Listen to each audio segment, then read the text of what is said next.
often it's, you know, it can be a case where an author writes a book and they say, thank you for the book, we're going to create something different for screen, it's a different medium.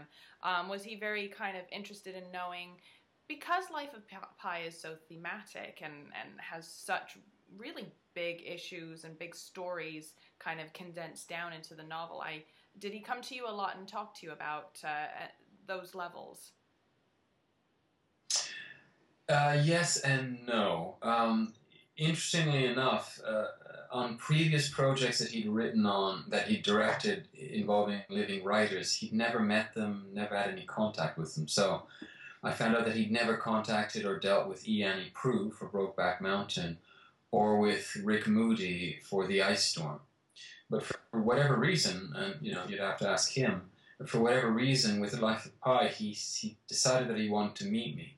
At the time, I was visiting the UK, so I flew over to New York and spent a long, pleasant evening with him in a restaurant in Soho. And to be honest, I can't remember exactly what we talked about. Obviously, we talked about Life of Pi. We did touch upon religion, but it was just sort of a general, probing conversation. I'm not sure what exactly he wanted, but he seemed to be satisfied, because afterwards he signed on. I'm not saying it was immediate. I'm not sure he was waiting for this dinner to sign on, but sometime later he did actually sign on to do the project, or he entered negotiations to direct the project. And after that, I spoke with him a few times. I spoke with Dave McGee once, I believe, and I read 2 early versions of the screenplay.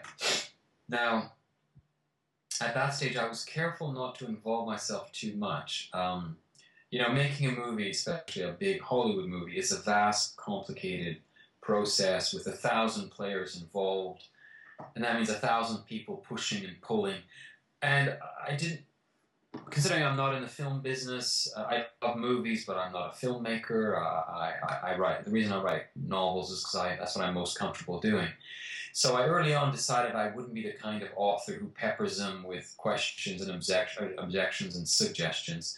I did have a sort of a 9-page document that I passed on to every director until then, in which I just discussed my vision of the book, what it was about, certain ideas about how it might be transferred to the screen, all coming from an amateur, film aficionado, but certainly not a filmmaker, and telling him explicitly, do with this what you want.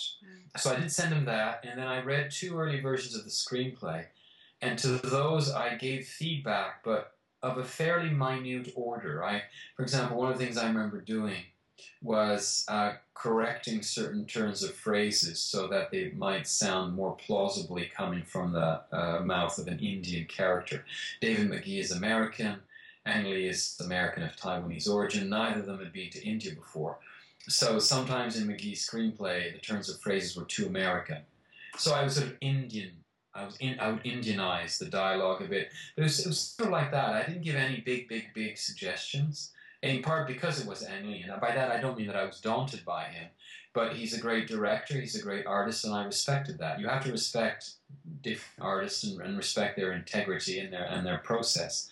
So I read the screenplay, and I thought it was a good screenplay, and I let him go ahead saying, in fact, I remember telling him explicitly, do what you want, take liberties. You don't want to just, a movie is not a photocopy of a book. It speaks its own language, it has its own dynamic, its own magic, its own limitations, and so you have to let the expert deal with that, and he could only make a movie if he felt it, and so I didn't want to intrude in that creative process. So I very early on I stepped back, after reading those 2 early versions of the screenplay, I said, if you ever want me to help, write to me. I'm happy to help in any way you want me to, but it's your movie.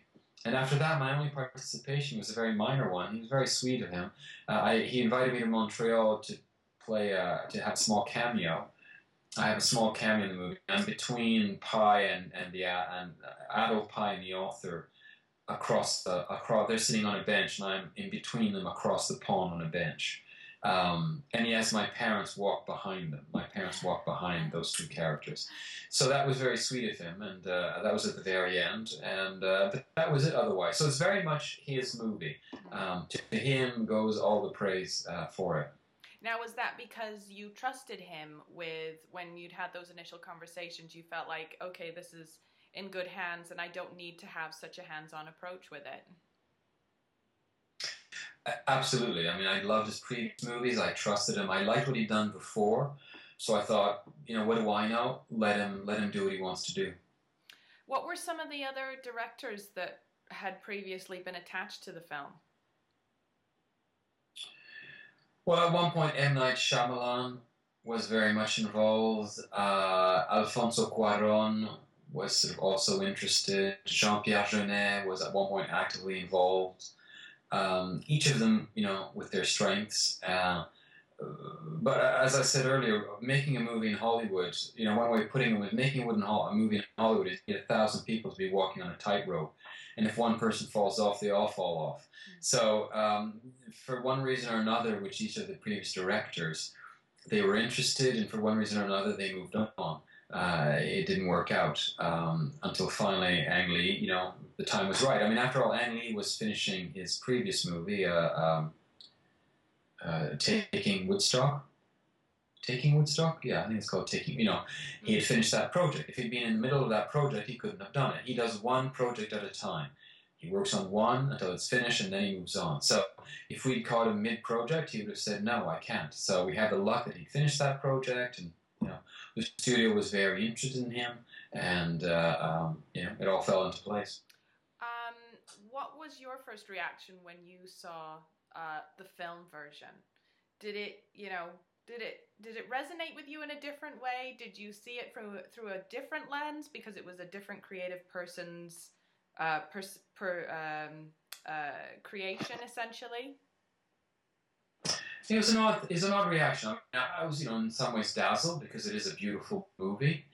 It was odd to see something that I wrote for no money in a complete bubble of creative solitude in Montreal, splashed onto this big screen in colors and with lots of noise and sound and music, and in this big cinema in New York, and all these people hovering around from Fox. It was weird. It was dazzling, interesting. It kind of felt, yes, like my story, of course, but because I wrote it and it's a written thing, it was my story, but in a different form. So I didn't feel either especially close, nor did I object in any way. So it did feel like something that I was attracted to, that I liked watching. It was even thrilling at moments. But it also felt like something else, no longer like my book, because my book was a written thing, this was a visual thing.